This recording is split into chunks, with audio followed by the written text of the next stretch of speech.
उत्तर प्रदेश के एक छोटे से गांव की धूल भरी पगडंडियों पर नंगे पांव दौड़ते हुए अजय ने बचपन से बस एक ही सपना पाला था। बदन पर खाकी और माथे पर तिरंगा। नियत ने भी उसका साथ दिया। वो सपना सच हुआ। जिस दिन अजय भारतीय सेना की वर्दी पहनकर गांव लौटा, ढोल और नगाड़ों की आवाज से पूरा गांव गूंज उठा था। मां ने आरती उतारी, बहन ने तिलक लगाया। पर किसे पता था कि मां की गोद से हंसते हुए विदा लेने वाला यह लाल जल्द ही भारत मां की गोद में हमेशा के लिए सोने वाला है।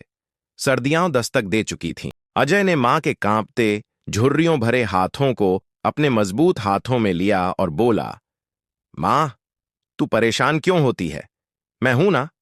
बस अगले महीने छुट्टी लेकर आऊंगा। तेरे घुटनों के दर्द की दवा और गुड़िया के लिए सोने के झुमके दोनों ले आऊंगा। तब तक अपना ख्याल रखना। मां ने कुछ नहीं कहा, बस बेटे के माथे को चूम कर कलेजे से लगा लिया। काश उसे पता होता कि यह आलिंगन आखिरी था। 24 दिसंबर।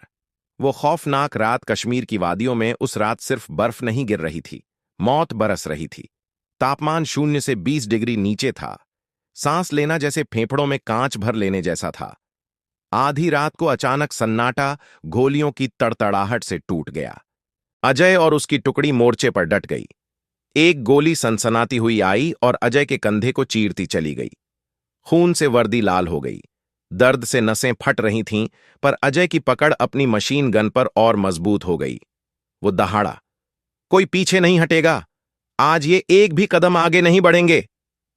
लहूलुहान अजय अकेला ही टूट पड़ा दुश्मन पर। उस रात उसने 3 घुसपैठियों को जहन्नुम भेजकर ही दम लिया। अंतिम संदेश जब मदद के लिए दूसरी टुकड़ी पहुंची, तब तक पहाड़ की सफेद बर्फ अजय के खून से सुर्ख हो चुकी थी। उसकी सांसें उखड़ रही थीं। आंखें बंद होने से पहले उसने पास खड़े साथी का हाथ मजबूती से पकड़ा। टूटते हुए शब्दों में, लड़खड़ाती आवाज में वो बोला, भाई, मेरे बैग में मां की दवाइयां रखी हैं। शहर से खास लाया था। सोचा था छुट्टी में देते जाऊंगा। अब तू पहुंचा देना। और हां, मां से कहना उसका बेटा अपना वादा पूरा नहीं कर पाया, पर वो कायरों की तरह नहीं मरा। वो तिरंगे का कफन ओढ़कर आ रहा है। उससे कहना उसका बेटा शेर था, शेर। सुबह की पहली किरण बर्फ पर पड़ी और अजय हमेशा के लिए खामोश हो गया। अजय चला गया, पर उसकी वीरता उस गांव की मिट्टी में हमेशा के लिए घुल गई। वो अब हर उस बच्चे की रगों में दौड़ती है जो फौजी बनने का सपना देखता है। अजय की यह कहानी सिर्फ एक किस्सा नहीं है। यह उस कर्ज का एहसास है जो हम और आप कभी नहीं चुका सकते। वो जवान जो -20 डिग्री में खड़ा रहता है ताकि हम अपने घरों में रजाई ओढ़कर चैन से सो सकें।